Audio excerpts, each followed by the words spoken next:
بسم اللہ الرحمن الرحیم۔ سبق نمبر 58 قناعت۔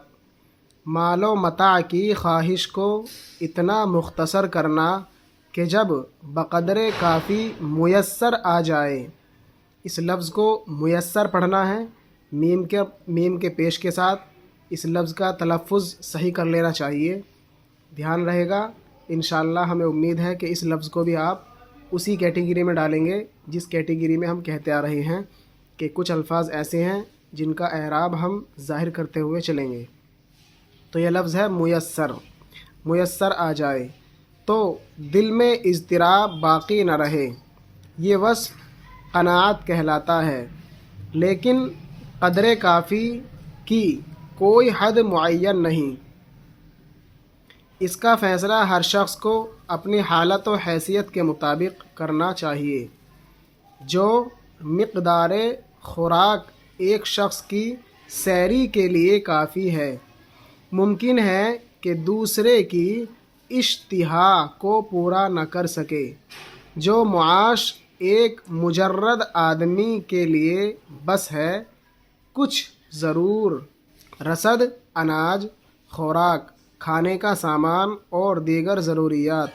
حماقت، یہ لفظ حاء زیر اور حاء فتحے دونوں کے ساتھ، یعنی حماقت اور حماقت دونوں طرح پڑھ سکتے ہیں۔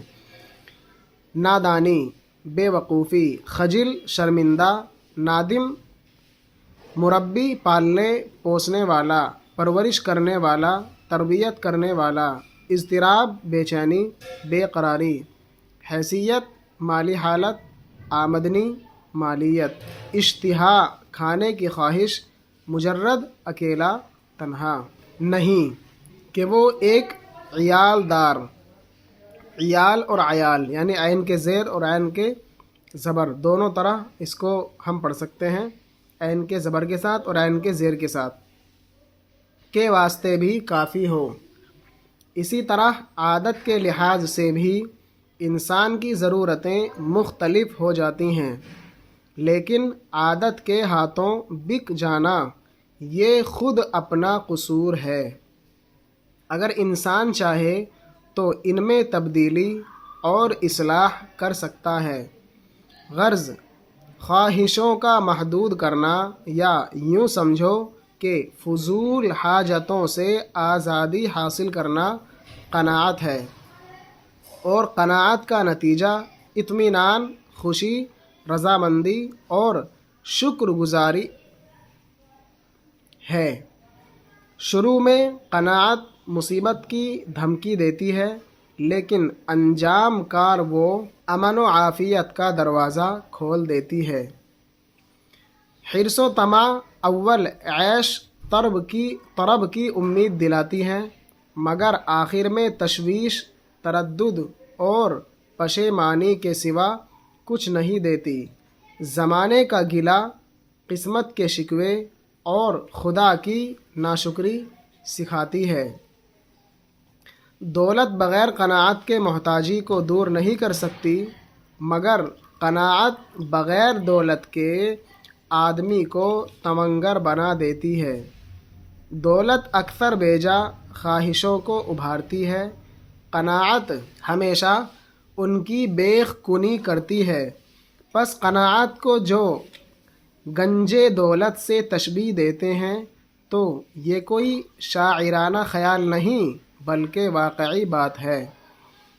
عیالدار، بیوی بچوں والا، جس کے ذمے کنبے کی کفالت ہو، عادت کے ہاتھ بک جانا، عادت کے سامنے ہار جانا۔ طرب، خوشی، شادمانی، تونگر، دولت مند، مالا مال، بیجا، بے موقع، فضول، ناجائز، بیکار۔ بیخ کنی کرنا، نیست و نابود کرنا، گنجے دولت، دولت کا خزانہ۔ تشبیہ، مشابہت، ایک چیز کو کسی صفت میں دوسری چیز سے ملانا۔ خبردار، تم اپنی حالت کا مقابلہ زیادہ خوش حال آدمیوں کی حالت سے نہ کیا کرو، یہی مقابلہ تمہارے دل میں لوبھ لالچ کی آگ کو بھڑکاتا ہے۔ تم کو مناسب ہے کہ ہمیشہ آپ سے کمتر لوگوں کے حال پر نظر کرو تاکہ تمہارے دل میں قناعت پیدا ہو۔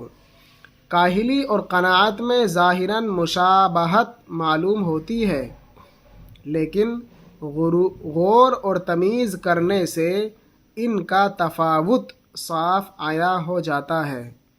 قناعت واجبی کوششوں سے کبھی نہیں رکتی اور ناروا خواہشوں کے پاس نہیں پھٹکتی۔